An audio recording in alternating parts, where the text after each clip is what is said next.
네, 반갑습니다. 캐피탈 커뮤니케이션의 고은아입니다. 안녕하세요. 지난 한 달 동안 앱과 함께 즐거운 나날을 되셨나요? 오늘은 또 한번 새로운 정보를 소개해드리겠습니다. 표지에 보시는 것처럼 나 은행 앱 안 쓰고 간단한 간편 송금 해보신 분 계세요? 아, 네. 이렇게 생각보다 적으면 안 되는데 우리 지금 세상이 바뀌고 있거든요. 오늘 그 얘기입니다. 지난 한 달 동안에 아주 재밌었던 것은 iOS 앱이 무려 신규 앱이 46,000개가 출시됐고요. 안드로이드 앱이 15,000개 정도 나왔습니다.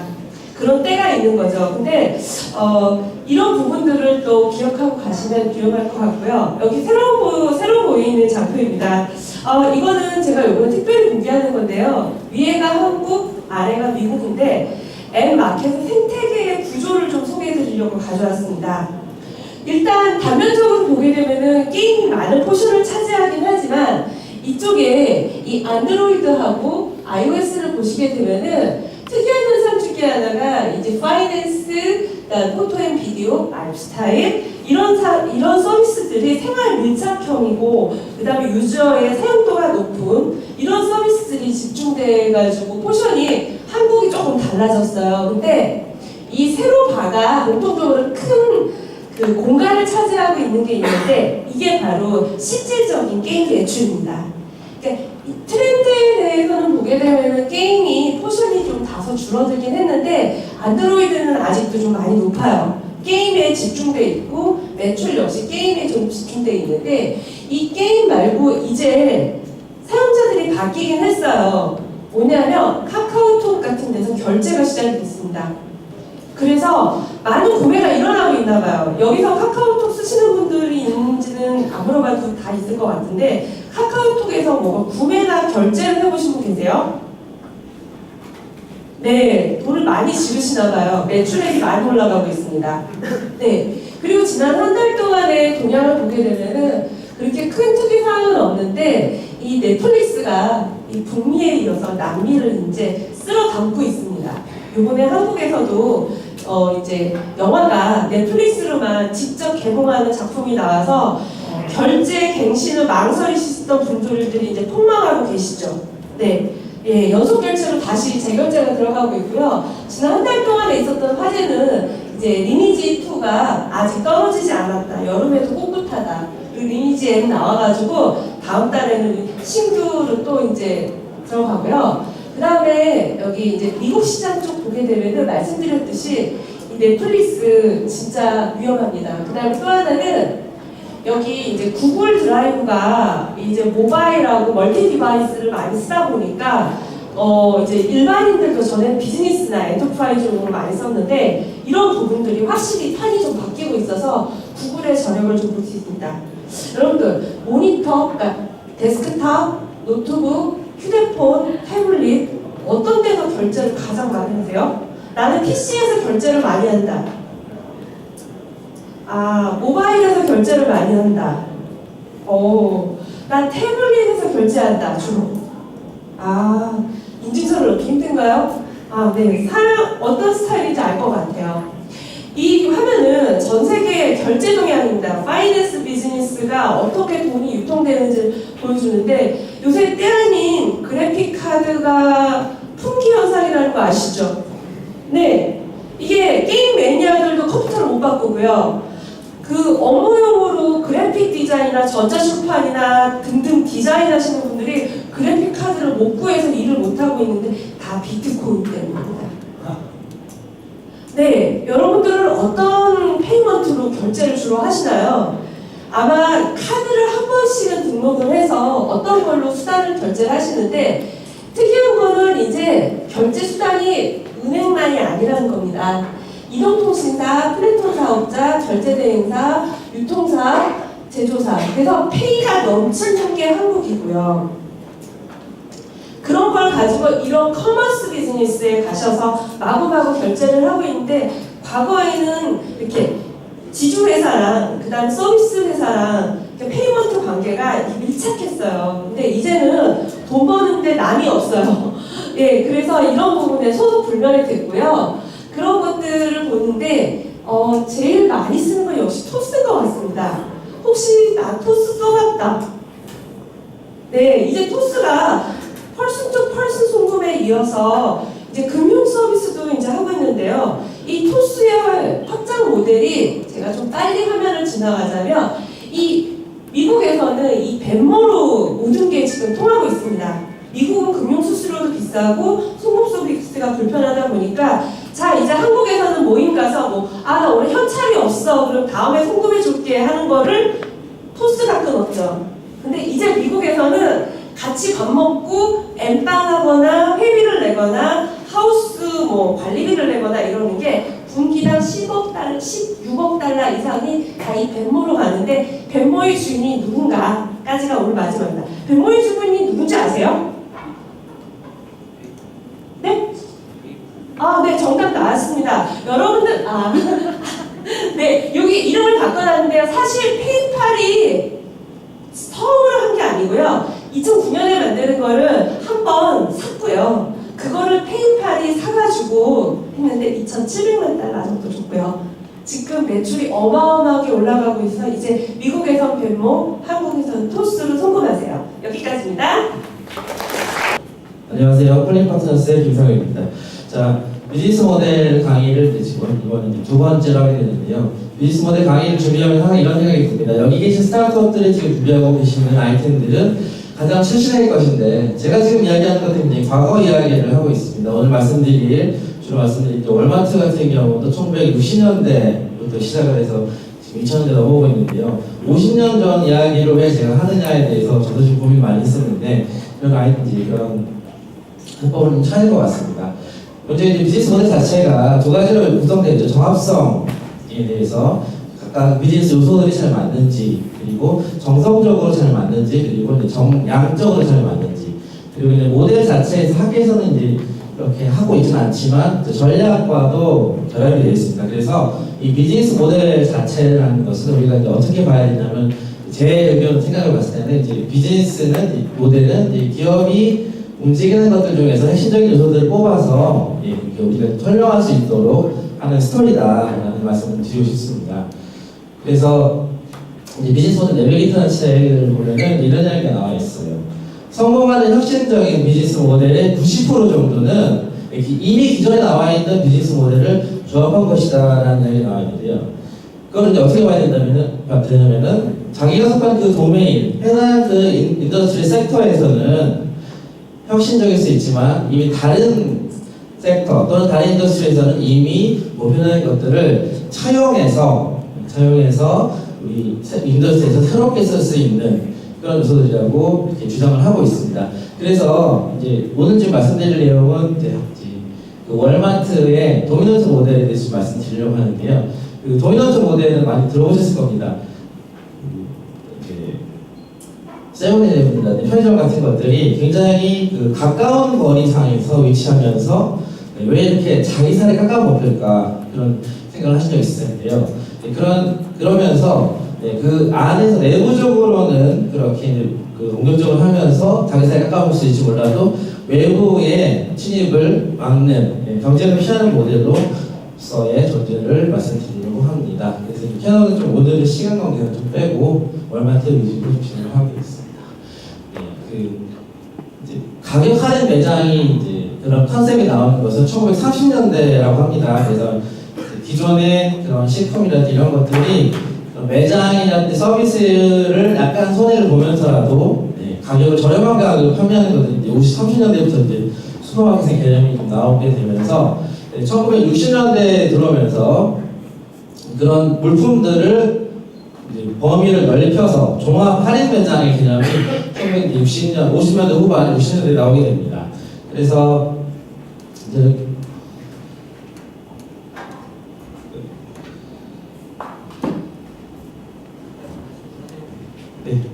보시면 이제 K마트를 저희가 이제 비교 대상으로 삼았었는데 K마트도 1962년에 문을 열게 되고 월마트도 이렇게 문을 열게 됩니다. K마트랑 월마트의 차이점은 뭐냐면 K마트는 아주 큰 도시의 교외에 세우게 됩니다. 그래서 큰 도시에서 그 교외에 세워서 큰 도시 수요가 굉장히 많기 때문에 거기서 우리가 물건을 굉장히 수많은 가지를 갖다 놓고 그 이제 재고가 많이 남지만 하지만 사람들이 많이 오기 때문에 네, 그 적게 많이 남는 재고들도 사람이 많이 와서 물건 자체가 물량이 많기 때문에 많이 팔아서 운영이 가능하게 하는 그런 모델로서 네, 접근을 하게 됩니다.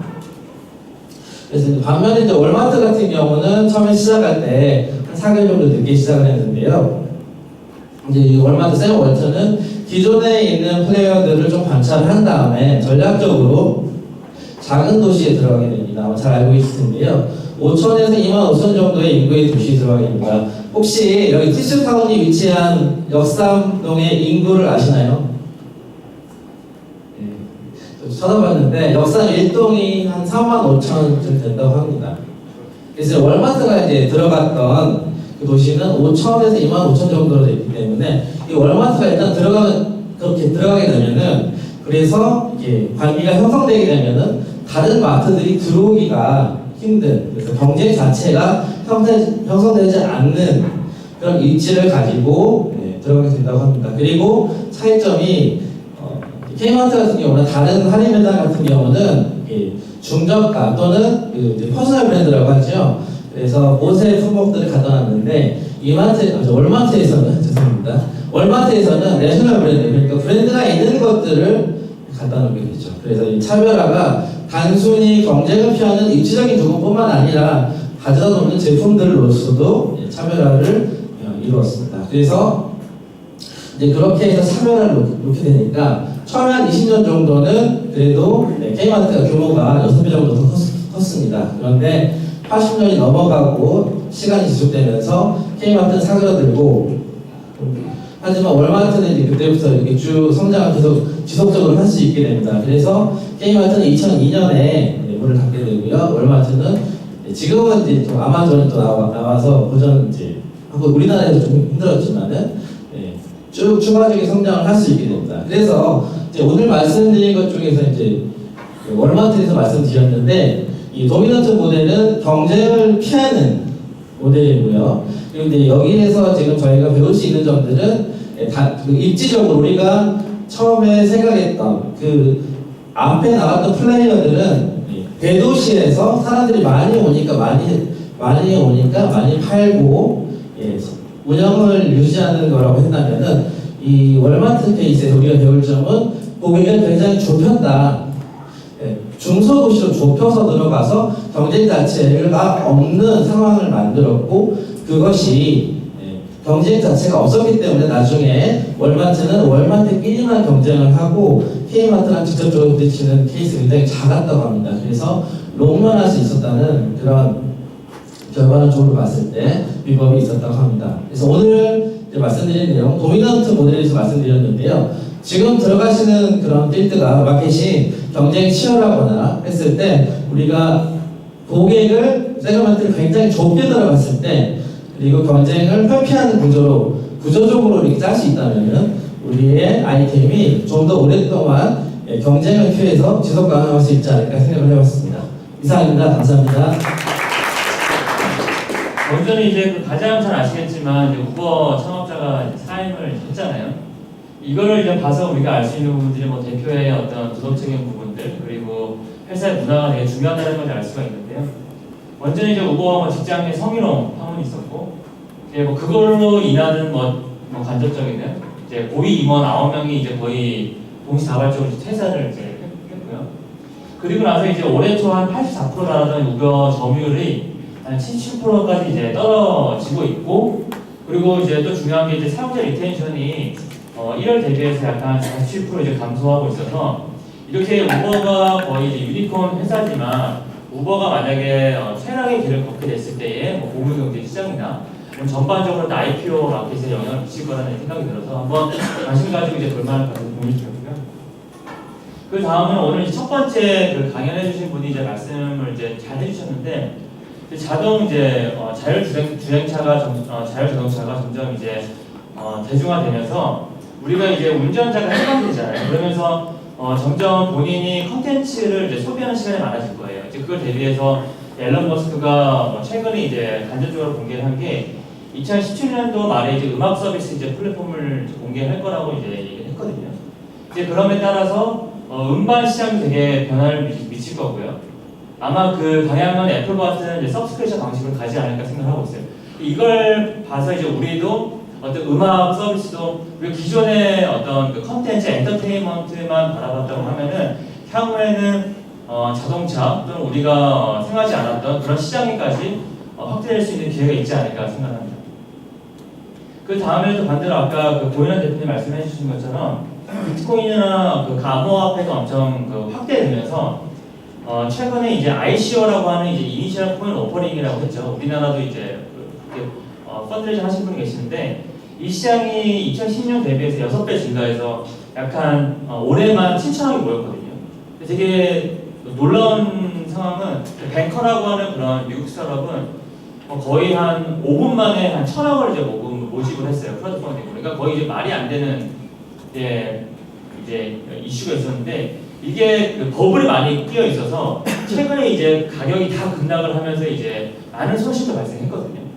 그러면서 우리가 이제 봐야 될 게 ICO라고 하는 그런 채널이 파운드 입장에서는 어떻게 보면 눈먼 돈, 쉽게 벌 수 있는 돈이라고 하는 것들이 확대가 되면서 누구나 이제 화이트 페이퍼만 만들면 돈을 벌 수 있다라고 하는 잘못된 그런 이제 확대가 되면서 투자자들도 이제 반대로 아무데나 투자하는 게 아니라 점점 더 이제 코드나 아니면은 벡터를 정확히 보게 되는 현상들이 조금 확대되고 있어요. 하지만 점점 이런 그 기존에 우리가 이제 IPO 시장에서 ICO로 확대되고 있다는 것들은 좀 우리가 관심 있게 볼 만한 거고요. 그 다음에는 이제 그 세트로직이라고 하는 이제 스페이스 테크 기업이 약간 300억 원 투자를 유치했는데 실제는 이제 아르헨티나 기업인데 이제 거의 본사를 이제 파로알토에서 이제 가지고 있고요.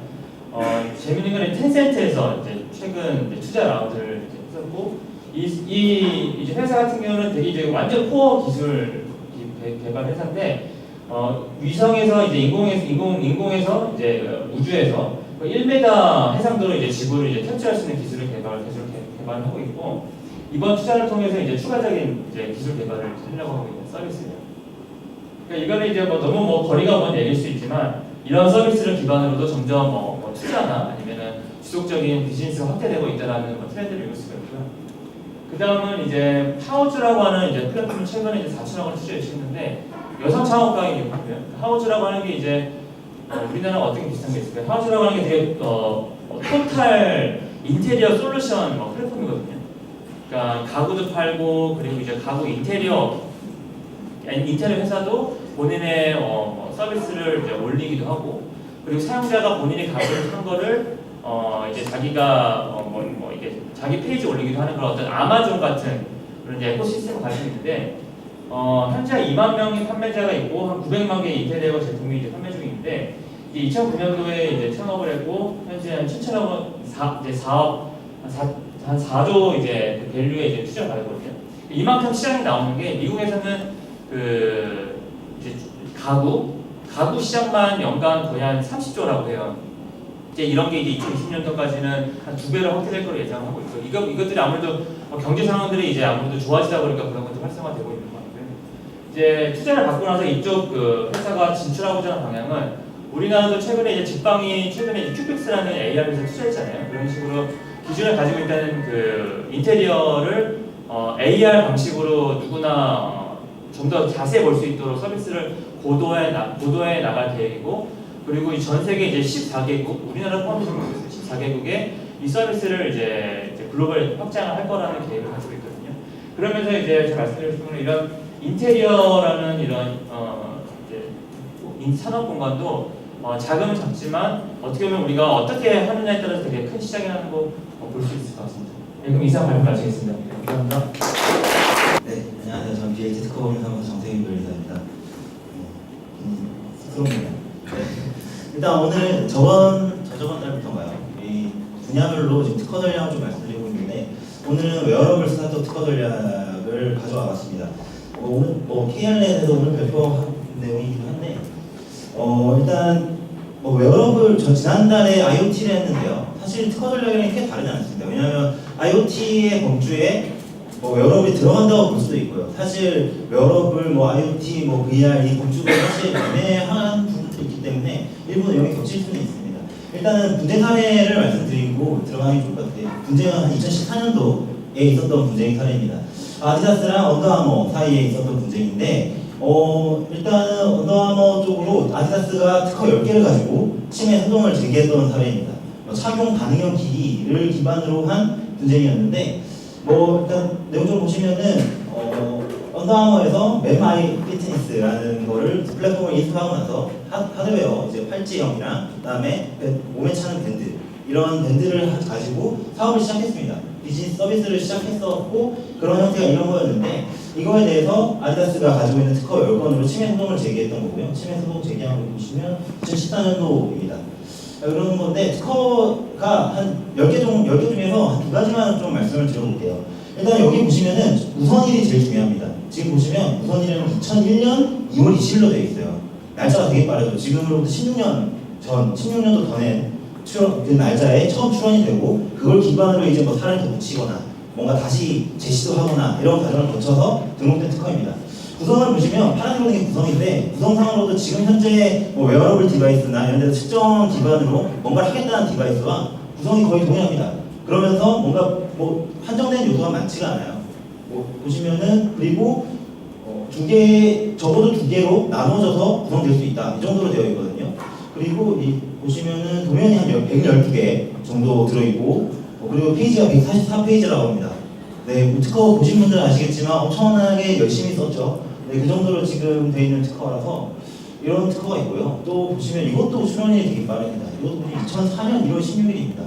이건 이제 방향성이 좀 다르긴 한데 이건 어떤 거냐면 위치를 기반으로 사용자한테 뭔가 운동을 하거나 한 루트를 제시해주는 거에 대한 발명인데 이게 밑에 있는 게 청구항 전체입니다. 등록된. 되게 짧죠? 짧다는 건 그만큼 권리 범위가 넓다는 거고요. 지금 서버가 이제 뭐 받아오고 사용자가 관심 있는 액티비티에 대한 걸 받아오고 그에 대한 루트를 산출하고 그걸 스케줄링하고 이 정도에 대한 내용입니다. 권리 범위 되게 넓죠.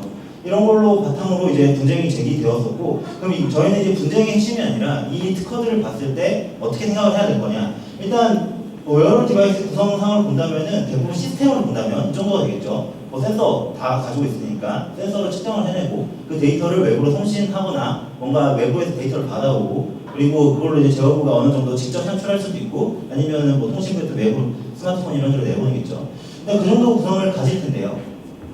앞에서 보셨던 특허를 통해서 알 수 있듯이 대부분의 광범위한 특허들은 2000년에서 2010년도에 거의 선정됐다고 볼 수 있습니다. 뭐 시스템이 아닌 시스템적인 건 등록됐다 하더라도 그게 다 뭐 확보된 건 아닐 테니까 뭐 세부적으로 가면 등록을 받을 수 있겠지만 광범위한 특허는 힘들다는 거죠. 그래서 일단 큰 권리 범위 확보는 쉽지 않은 거고요. 정리하자면 일단 권리 범위를 넓게 가져갈 수는 없습니다. 그리고 이제 뭐 분쟁들이 대부분은 스마트 밴드 시장 위주로 있었습니다. 왜냐하면 웨어러블 디바이스가 되게 다양하죠. 뭐 가장 활발하게 성장을 한 게 스마트 밴드 워치 쪽이지만 뭐 글라스 쪽도 있을 거고 그리고 그 이후로 패치 이런 쪽으로 계속 나가겠지만 현재는 스마트 밴드 쪽만 이제 업체가 많고 특허들이 대부분 활성화됐다 보니까 분쟁이 다수 있는 거고요. 이제는 다른 분야에서도 분명히 업체들이 성장하고 특허가 늘어난다 그러면 분쟁이 활성화될 수 있는 상태라고 판단이 됩니다. 그래서 이제 접근 방향을 본다 그러면 웨어러블 디바이스의 본질적인 면에서 접근을 해야 될 거고요.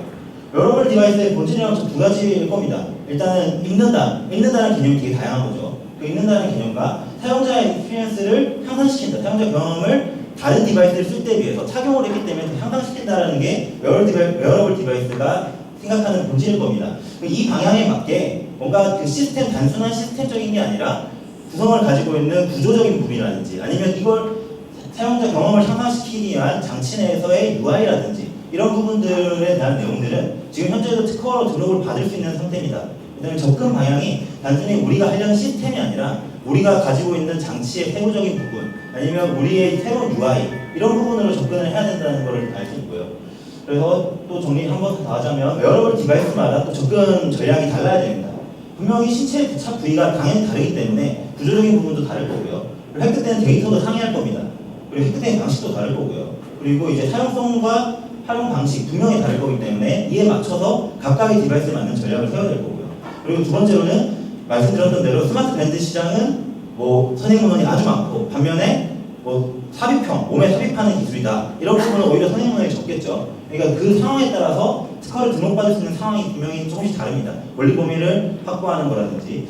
그렇기 때문에 그 상황에 따라 접근을 해야 되고요. 그래서 각 웨어러블 디바이스의 특성과 현 상황에 맞춰서 전략을 세워야 된다라고 말씀드릴 수 있을 것 같습니다.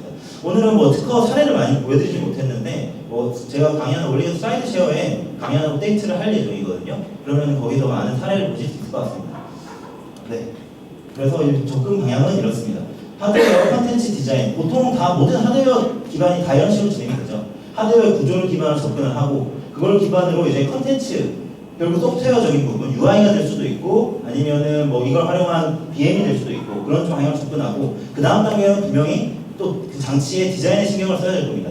그런 방향으로 접근해야 된다는 걸 이해하시면 좋을 것 같고요. 네, 이상으로 발표 마치겠습니다. 감사합니다. 네, 이번 달 크라우드 펀딩 동향을 말씀드리겠습니다. 지난달에 말씀을 좀 드리긴 했는데 이번 달에는 상반기에 크라우드 펀딩이 얼마나 많은 기업들이 크라우드 펀딩을 활용했고 어떤 업종이 주로 펀딩을 받았고 그리고 어떤 개인들 연령대 분포가 어떻게 되었는지에 대한 전체적인 통계 자료를 좀 소개해드리도록 하겠습니다. 사실 거의 2년째 매번 고벤처 포럼 시작할 때 이 장표를 항상 떠놓고 있습니다. 매달 오시는 분이라면 이제쯤이면 아실 법하긴 한데요. 크라우드 펀딩은 한 가지 종류가 아니라 뭐 몇 가지가 있지만 그 중에 좀 대표적으로 펀딩을 하신 분들에게 물건을 제공하는 해외 뭐 킥스타터나 뭐 인디고고 저희 와디즈와 같이 그냥 후원형이라고도 불리는 그런 제품을 제공해주는 리워드 방식의 크라우드 펀딩이 있고요. 오른쪽이 2016년 1월달에 자본시장과 금융투자업에 대한 법률이 개정이 되면서 온라인상에서 비상장 법인들도 투자를 받을 수 있는, 즉 증권을 발행하면서 자금을 조달할 수 있는 그 시장이 열리게 되었습니다. 이제 1년 반 정도 진행이 됐습니다. 그래서 리워드 방식과 증권형 방식으로 크라우드 펀딩이 나눠져 있다라고 보시면 되겠고 이 두 가지 다 이 기업에게 투자를 해주는 기업금융 방식입니다. 많은 분들이 P2P에 대해서도 좀 많이 알고 계시고 P2P는 개인과 개인 간의 대출이라는 개념으로 접근하시면 좋겠고요. 어쨌든 기업금융 입장에서 크라우드 펀딩이 리워드 방식과 증권형 방식이 있다. 그리고 증권형 방식은 작년 1월달에 법안이 개정이 되면서 비상장 법인들도 꼭 상장하지 않더라도 지금 저희 와디즈와 같은 플랫폼에서 자기 회사의 증권을 발행할 수 있다 정도만 이해해 주시면 좋겠습니다. 그래서 일단 이 증권형에 대한 이야기를 좀 더 해보도록 하겠습니다. 이 제도화가 되면서 이제 법으로 세팅이 되고 1년에 한 기업이 최대 7억 원까지 온라인에서 자금 조달을 할 수 있게 되었습니다. 그리고 투자자 입장에서 오늘 오신 많은 분들께서 투자를 하신다고 하면은 한 회사에 현재 제도적으로 200만 원까지밖에 투자를 못하게 되어 있습니다. 상당히 적은 금액이죠. 그래서 이 한도를 높이기 위한 다양한 법제화 활동이 지금 진행되고 있고요. 연간 500만 원까지 할 수 있습니다. 너무 좋은 기업이 있어서 비상장 법인에 투자하고 싶은데 200만 원, 200만 원, 100만 원 하면 한도가 끝나는 거예요. 1년을 기다리셔야 다시 한도가 재생성이 됩니다. 대신에 내가 소득요건 구비 투자자다, 뭐 연봉이 뭐 1억 얼마 이상이고, 뭐 법인 같은 경우 자기 자본금이 10억 이상인 법인인 경우에는 한 회사에 1,000만 원, 그리고 최대 2,000만 원까지 1년간 투자하실 수 있고, 법으로 정해져 있는 이 전문 투자자라는 분들이 계십니다. 뭐 투자 조합이거나 여러 가지인데 그건 이제 항목이 다 나와 있으니 보시면 이분들은 한도가 없습니다. 그래서 이런 전문 투자자가 있다. 세 단계의 투자자 분류가 되어 있다라고 이해하시면 좋겠습니다. 그래서 이게 이제 작년에 법안이 통과되면서 작년 1년 동안 약 180억 정도의 자금이 조달이 되었는데요. 올해 상반기에 대한 리뷰를 잠깐 해보도록 하겠습니다. 이 증권형에 대한 이야기인데요. 현재 전체 200억이 발행이 되었는데 크라우드 펀딩은 성공해야만 자금이 조달이 됩니다. 펀딩이 정해진 기간 안에 목표 금액을 달성을 못하면 취소가 돼서 발행을 못하게 됩니다. 그래서 실제로 발행 금액은 200억 정도가 됐지만 실패한 기업들이 많아서 실제 발행 금액은 약 6개월에 100억 원 정도가 조달이 되었습니다.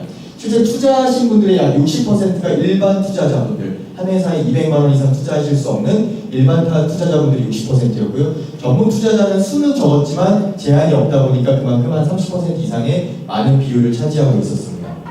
그리고 전체로 이제 105억 원이 발행이 되었는데 2017년 상반기에요. 보시면 1월달부터 6월달까지 약간 뭐 조금씩 상승, 우상향 곡선을 그리고 있긴 하지만 평균 약 20억 원 정도의 자금 조달, 회사들이 약 총 84개의 발행, 즉 83개의 회사가 크라우드 펀딩으로 자금 조달을 받았습니다.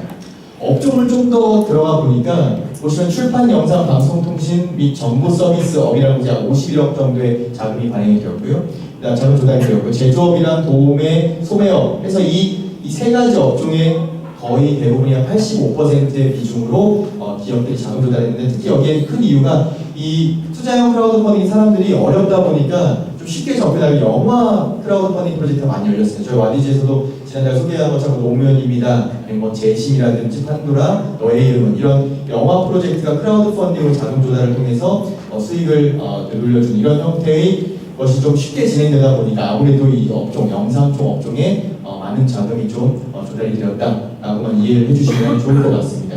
그리고 실제 업종별, 이 기업별로 따져봤을 때 상반기에 1년 미만, 2년 미만, 총 3년 미만의 초기 기업의 자금 조달 비율이 전체의 60%, 그러니까 60억 원 이상이 3년 미만의 초기 기업. 그래서 크라우드 펀딩이 아무래도 현재 시장에서 초기 기업이 온라인에서 자금 조달을 할 수 있는 하나의 창구가 되고 있다는 것을 어느 정도 검증을 해주는 그런 데이터라고 보실 수 있을 것 같습니다. 마지막으로 이 투자자 쪽을 보면 아까 제가 설명드렸죠. 일반 투자자와 소득 조건 투자자와 전문 투자자가 구분되어 있는데 보니까 20대, 30대, 40대 골고루 분포되어 있지만 특히 30대, 40대가 좀 더 인원이 많은 편입니다. 이게 실제로 크라우드 펀딩을 투자하시려면 여러분이 증권 계좌도 갖고 계셔야 되고요. 신분증 업로드도 해야 되고 약간 장벽이 좀 있습니다. 그럼에도 불구하고 이분들이 이제 투자를 하셨기 때문에 이런 분포가 다양하게 형성이 되어 있다고 보시면 될 것 같습니다.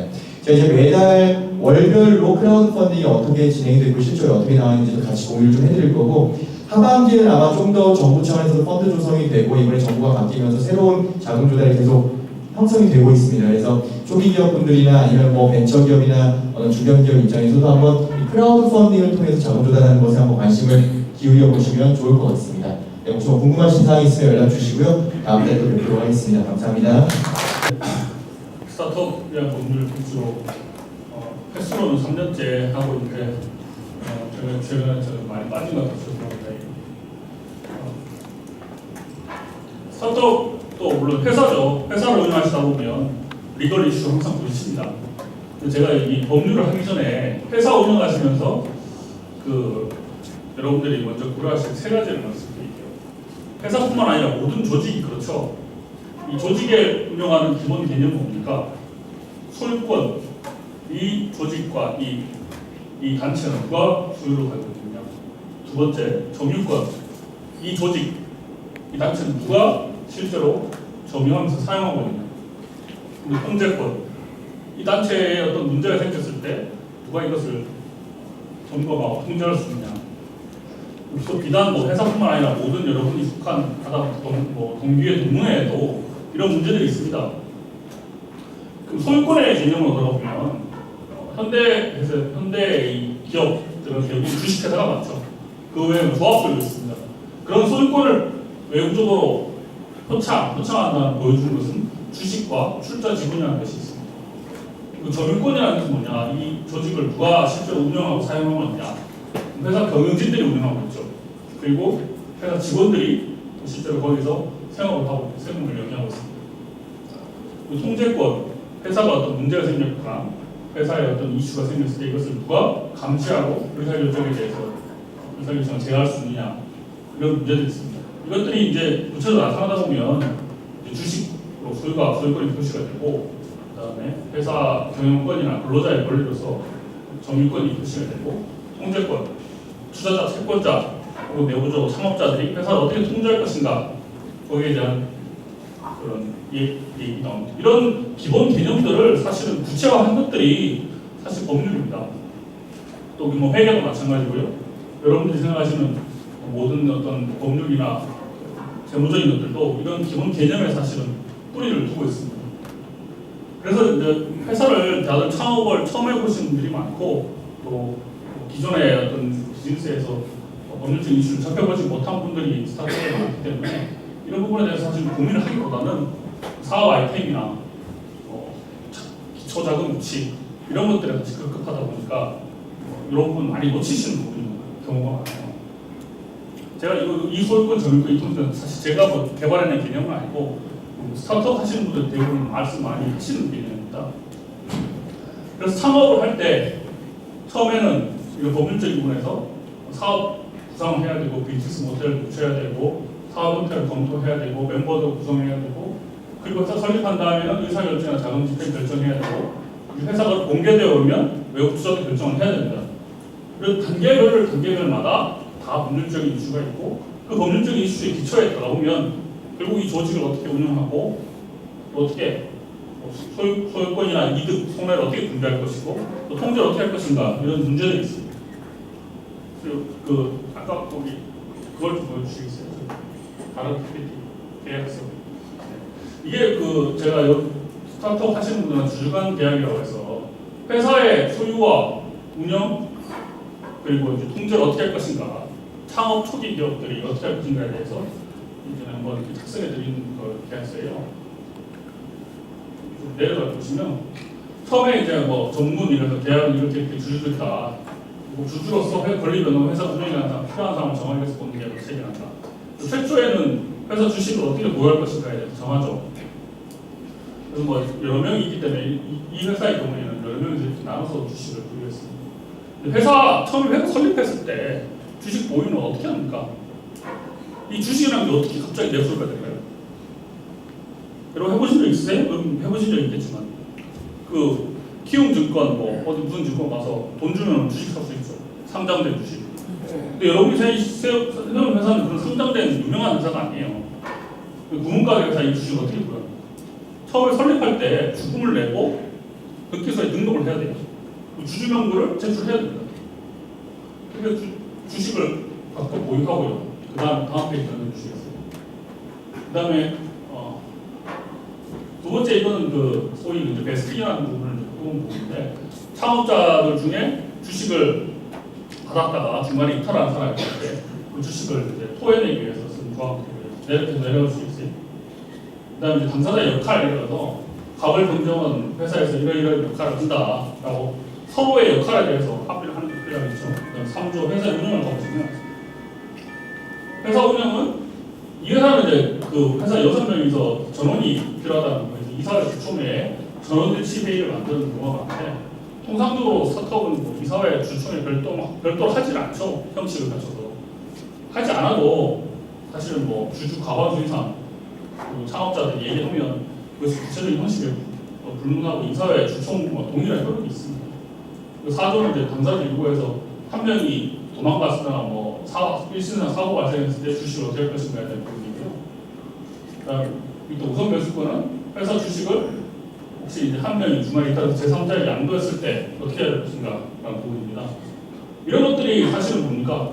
회사의 소유권을 창업 초기 기업의 회사 소유권이 예상치 못하게 제3자에 넘어가거나 소유권이 처음에 생각한 것과 다르게 됐을 때 강제하게 되는 겁니다. 동감매각으로서는 C가 투자했을 때 많이 요구하는데요. 어떤 사람이 주식을 유리한 조건에 팔 때 그 당사자도 같이 팔아야 된다라는 태거록이라고 합니다. 그런 권리들이 넘겨주시겠어요. 그다음에 경업공지 의무. 중간에 한 명이 또 도망가가지고 자기 아이디 훔쳐가지고 유사 사업할 수 있죠. 그런 것을 막기 위한 거죠. 이런 걸 위반해서 시작 손해배상 해야 되고요. 그리고 비밀 유지조항 당연히 있고요. 이상이 회사 처음에 창업했을 때 가장 기본적인 그런 당사자 합의사항 이게 결국 아까 말씀드렸죠. 회사의 소유권, 점유권, 그리고 통제를 어떻게 할 것인가에 대한 기본 사항이죠. 그 부분 항상 고민하시고 회사의 내부에서 계약 위에도 내부적인 지침을 계속 만들어 나가셔야 됩니다. 이상입니다.